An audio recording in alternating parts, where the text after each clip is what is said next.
Kalau misalnya saya melihat perkembangan anak-anak ini menurun, itu saya turun di desa-desa, Pak. Ke desa-desa. Ke desa-desa, saya cari tahu di sini potensinya ada atau tidak. Saya coba turun di kampung-kampung di pelosok dengan bisa berjalan kaki atau dengan pakai bodi yang kecil-kecil itu. Dia Karena alat transportasi juga terbatas. masih sulit waktu itu.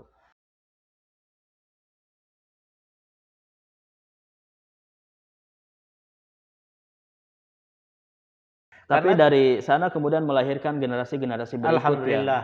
Sekarang ini sudah luar biasa ya. Sudah luar Ya, biasa. mulai dari situ saya aktif membimbing anak-anak ini dari waktu ke waktu itu. Saya tidak menunggu nanti saat kegiatan MSTQ atau STQ.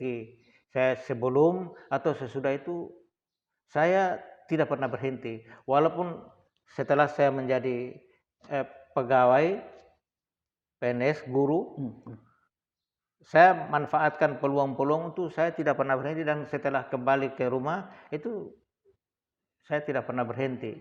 Dan siapa saja mau bergabung itu saya siap.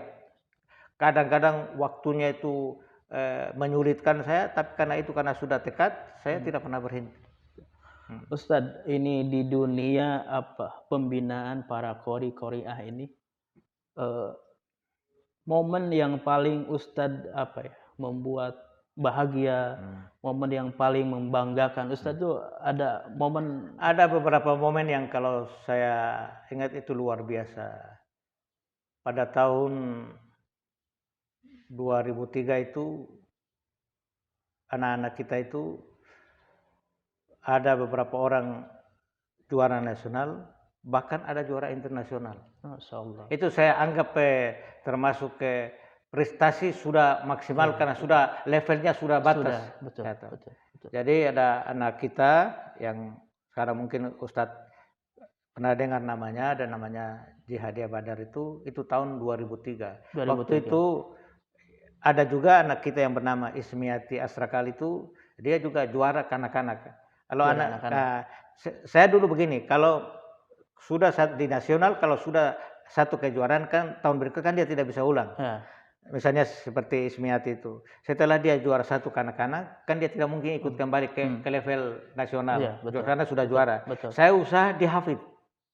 Saya usaha di hafid. Ya, mata lomba yang lain.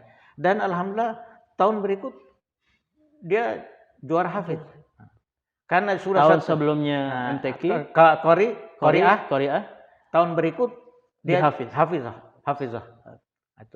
Kemudian karena berikut juga satu juz juga sudah bisa, harus naik ke jenjang berikut, 5 juz. Saya usahakan sampai dia juara 5 juz. Artinya itu di antara momen-momen yang memang kemudian sebenarnya momen-momen ke event-event nasional itu ada banyak.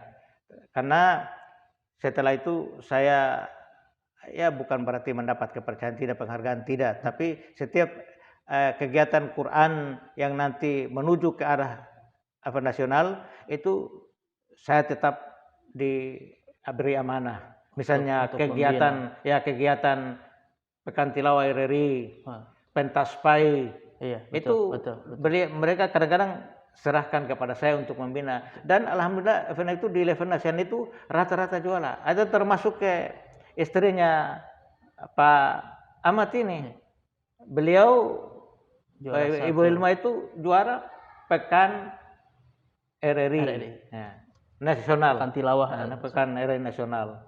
Dan bukan cuma dia, jadi kalau kita Pekan RRI ini laki-laki perempuan kita sambut semua. Qorinya juga ada, namanya Nakir. Jadi level nasional juga. Level nasional.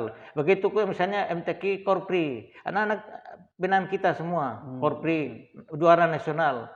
Jadi kalau cerita prestasi di nasional itu alhamdulillah, walaupun artinya kemampuan terbatas, mungkin karena dorongan, niat, semangat, dan niat untuk membina anak-anak itu mungkin lebih tinggi. Saya tidak pernah membayangkan anak-anak itu bisa saya sukses di nasional. Tapi dari situ saya semakin meyakini diri bahwa ternyata saya bisa. Dari situ semangat lebih meningkat. awalnya hanya sekedar membina, tidak ada harapan. Iya, tidak untuk ada. Tapi ketika anak itu sudah anak binaan kita sudah berhasil berprestasi, itu di situ kebahagiaan luar biasa yang itu. luar biasa. Kita bangga. Jadi sekarang ini makan yang paling terakhir ini kan termasuk anak-anak kita yang hafiz itu. Hafiz yang 30 juz dia bisa juara. Ada anak-anak kita yang hafiz. Jadi sekarang ini saya agak fokus tentang dua ini. Karena memang kemampuan saya bukan kemampuan, tapi ada lebih sedikit itu di situ. Masalah bacaan, saya bimbing anak-anak tentang bacaan Quran. Kemudian saya mencoba mengajari diri sekaligus mencoba untuk tentang hafalan Quran itu. Dan alhamdulillah anak kita tahun 2-3 tahun lalu pernah juara RCT itu. Jadi dia sekarang luar biasa anak itu. Anak baru 12 tahun itu, nanti kalau coba Ustadz bisa mengetes dia. 30 juz itu sudah hafal, kemudian barisnya di mana, ayat berapa, posisi ayat semua dia bisa. Sama dengan si Ustadz Adi Hidayat itu. Dia bahkan kelihatannya dia lebih, padahal dia masih kecil sekali. Masya Allah. Jadi lewat Ustadz Taha ini banyak kemudian generasi-generasi yang muncul lewat tangan dinginnya yang berprestasi tingkat nasional maupun tingkat internasional. Itu yang membahagiakan. Yang membahagiakan luar Tapi biasa. Suka dukanya ini Ustaz. Memang ini kalau itulah butuh istiqomah. Betul. Pertama harus ada punya keyakinan dasar. Saya bilang dari awal dengan Quran saya bisa hijrah, kemudian dengan Quran saya bisa mendapatkan banyak jalan. Padahal saya dulu sebelum jadi pegawai itu mengajar hampir di Bani Indonesia, terus itu ibu-ibu, kalau sekarang ini banyak sudah almarhumah. Kalau seandainya mereka itu masih hidup, mereka saksi. Kita bimbing mulai dari usia kanak-kanak, remaja yang sudah baru menikah, ada saksinya masih banyak yang hidup itu di sana, dan waktu itu belum ada yang galakkan. Karena dulu belum lahir TPQ, TPA itu masih ada. Dan kalau cerita TPQ, TPA itu penggalang pertama dulu masih Maluku Utara. Saya bukan ria, bukan sombong, tapi saya yang pertama sekali. Dan memberi teladan sampai anak-anak di wisuda itu saya memberi contoh. Kemudian kantor Kementerian Agama menjadikan sebagai diadopsi, sehingga waktu itu kita kerjasama dengan Departemen Agama, waktu itu masih Maluku Utara, itu kita membuat wisuda itu di seluruh kecamatan, Pak.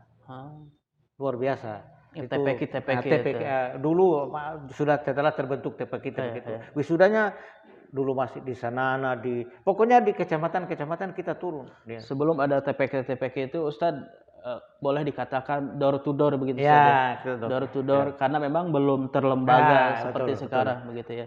Kalau sekarang mungkin pembinaannya lebih mudah, lebih terkoordinir. Bahkan kalau dulu ini cerita, saya kalau sudah terdesak, lalu misalnya saya melihat perkembangan anak-anak ini menurun, itu saya turun di desa-desa, Pak. Ke desa-desa. Saya cari tahu di sini potensinya ada atau tidak. Saya coba turun di kampung-kampung di pelosok dengan bisa berjalan kaki atau dengan pakai wodi yang kecil-kecil itu. Dia karena alat transportasi juga terbatas. Masih sulit waktu itu. Saya turun, saya mencari tahu. Kalau di sepak bola itu boleh katakan indra saprinya begitu. Yang mencari bibit-bibit unggul di daerah-daerah. Saya turun, bahkan sampai pernah terperosok di tengah jalan itu, kita di tengah hutan, tengah malam itu masih jalan belum ke Halmahera Utara. Itu dukanya di situ. Alhamdulillah anak-anak yang kita hasil daripada kita turun itu sekarang itu rata-rata sudah sukses dari karir sebagai peserta, tapi mereka sudah rata-rata menjadi pegawai, menjadi pejabat, itu sudah hampir rata-rata itu luar biasa. Artinya dari segi karir sebagai qoriahnya juga bagus, karir di ininya juga sudah bagus. Itu mungkin perjalanan dari Ustadz Taha ini, bagaimana suka dan duka melakukan pembinaan terhadap qori-qoriah, jadi hafidz-hafizah di Maluku Utara ini. Jadi ini jujur saja, itu kesadaran pribadi dengan landasan tadi itu. Saya mencoba karena dari jalan-jalan lain mungkin kemampuan saya terbatas, saya coba fokus ini. Saya mencoba tekuni apa yang disabdakan Nabi itu. Khairukum man ta'allama al-Qur'an wa 'allama. Saya mencoba mengambil posisi saya karena lain-lain saya tidak punya kemampuan. Saya tidak sekolah, saya kuliah juga terbatas. Kemampuan Ustadz di sana, maka pengabdian Ustadz juga di sana. Sekarang ini ini perlu juga kita sampaikan. Sejak tahun 77 itu kan sudah terbentuk lembaga pengembangan tilawah Quran. Lembaga itu tujuan dibentuknya lembaga itu adalah memasyarakatkan Al-Quran. Ada di situ ada tercantum 4 tugas pokok LPTQ itu. Semuanya tugas pembinaan. Cuma rata-rata di daerah kita ini lembaga ini cuma namanya saja. Padahal yang memegang lembaga ini termasuk pejabat-pejabat, karena itu ketentuannya begitu. Struktur LPTQ itu harus terdiri dari pejabat-pejabat kalau di daerah, bupati, wali kota di daerah, kemudian orang-orang Kementerian Agama di bidang khusus. Ya kalau dulu Bimas penerangan, kalau dulu sekarang apa itu istilahnya Bimas Islam atau apa itu? Bimas Islam ya. Kemudian kegiatan secara terorganisir oleh lembaga itu kita bisa sebut tidak ada sama sekali. Itu yang Ustadz, mohon maaf saya memotong. Kalau boleh saya tahu, ketika belum ada lembaga LPTQ, belum terorganisir lah, belum Ustadz ada. Ini Ustadz kan datang ke desa-desa, ke pelosok-pelosok. Itu ada sokongan nggak dari pihak mana untuk kemudian Ustadz nyari bibit unggul? Kemudian tidak ada. Itu murni inisiatif Ustadz sendiri. Murni, tidak ada. Tidak ada. Terkecuali pada tahun berapa itu di Halmahera Selatan itu saya diberi fasilitas transportasi untuk turun melintas itu. Dulu ada istilah bodi kecil. Sebelah saya bilang saya berhadapan dengan pecamat, kalau menyeberang itu kan saya tidak mau, kalau jalan kaki saya bisa berjalan, tapi kalau itu saya tidak bisa. Bagaimana caranya saya bisa tempuh itu kampung-kampung di kepulauan itu, maka saya diberi fasilitas waktu itu. Luar biasa. Jadi pemirsa, ini patut kita contoh terkait dengan bagaimana perjuangan Ustadz Taha ini menyebarkan nilai Al-Quran, membina bibit-bibit Qurani di Maluku Utara ini. Yang kita tahu kondisi geografis Maluku Utara ini tidak semua daratan, tapi ada lautan juga.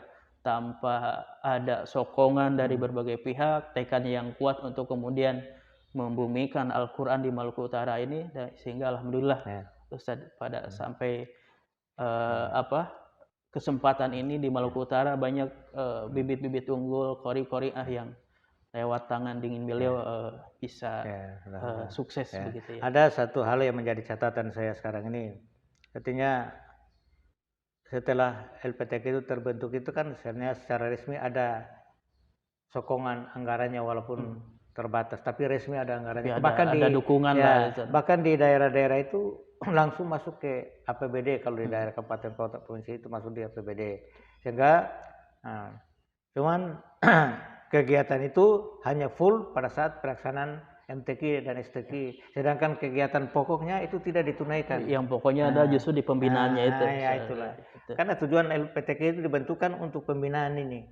Tapi jadi bukan berarti kita sayangkan atau kita kecewa, tidak, tapi seharusnya ini sebagai saran mudah-mudahan ini perbaikan ke depan sehingga Maluku Utara ini mudah-mudahan, apalagi ini tahun 2021 ini kita tuan rumah STQ nasional, betul.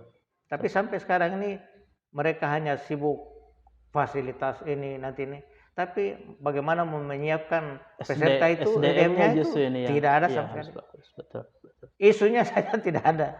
Jadi tinggal kita ini yang punya kesadaran. Dan memang dari dulu dan ada orang sering cuma dari luar menganggap saya ini mungkin karena mendidik anak ini saya dapat fasilitas, dan Itu kalau orang dari jauh dan orang mungkin hasad atau iri. Tapi kalau ada orang-orang yang dekat itu dia tahu persis. Persis. Ustadz, total sampai hari ini nih, sudah berapa tahun berkecimpung di... Kalau aktif secara berarti itu dari tahun 77 berarti 77 sekarang. Karena sebelum itu kan masih aktif peserta, saya belum membina. Saya sejak itu kan sudah masuk dalam pembina tenaga membina. Saya bersama dengan Ustadz Gani Rauf.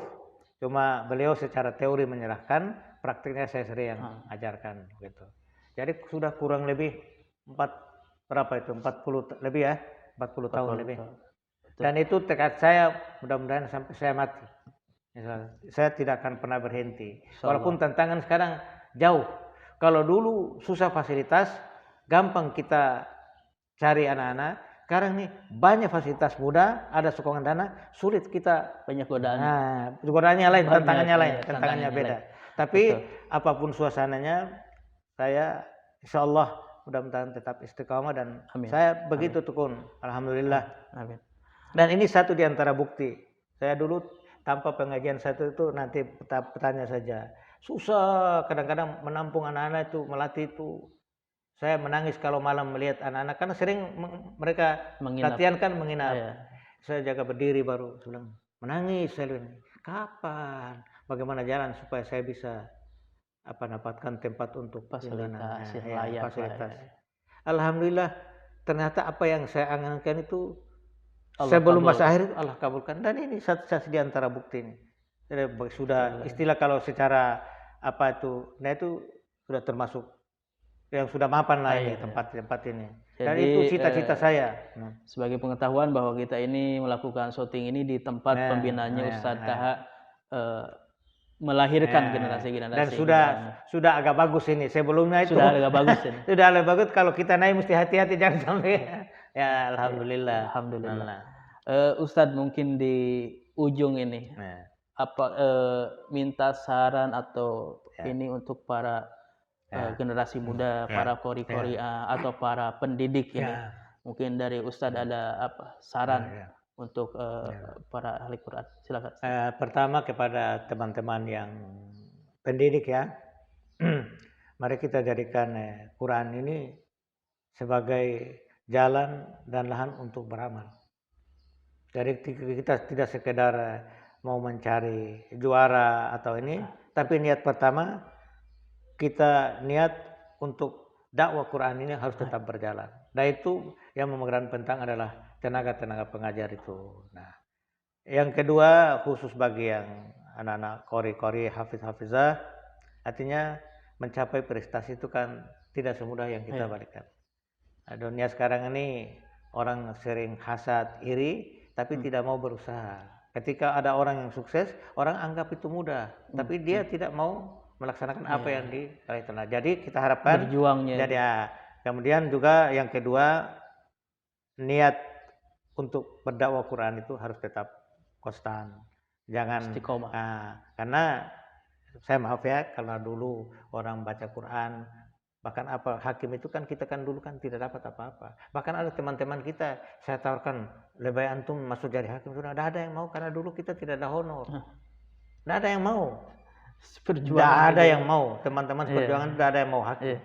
Yang sekarang ini jadi rebutan karena ada intensifnya, ada faedahnya besar, faedah, fulusnya ada. Ini cerita saja, tapi memang kenyataannya begitu.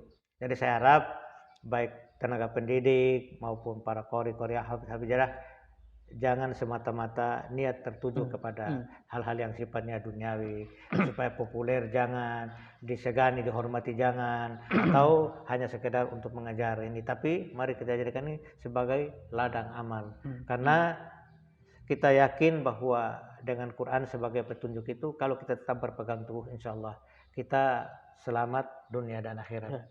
Itu poin. Jadi pemirsa penonton YouTube channel Ilma Muhsin Official, hari ini kita dapat poin penting dari Ustadz kita ini, bahwa ketika kita bersentuhan dengan Al-Quran, prestasi, materi, itu hanya bonus tambahan yang Allah berikan. Betul, betul. Paling intinya itu adalah kita mendakwahkan Al-Quran sehingga Allah memberikan berbagai kemudahan kepada kita. Itu ya poin pentingnya. Itu kadang-kadang keyakinan itu tidak terbangun dari anak-anak kita, sehingga kadang-kadang baru jalan sedikit langsung nih. Padahal Allah dan Rasul sudah beri jaminan kalau kita tetap istiqomah di dalam berada dalam dekat dengan Quran, jalan-jalan duniawi itu banyak. Kadang-kadang orang tidak yakin penuh itu yang kadang-kadang cepat terputus di tengah jalan dalam karir pembinaannya ataupun dalam karir sebagai peserta. Itu pasti ada. Saya sering sampaikan didik anak-anak itu, baca saja, belajar saja, yakin saja Quran. Ketika betul-betul fokus, pasti ada, kadang-kadang ada jalan kemudahan hidup ini kita tidak pernah perhitungkan.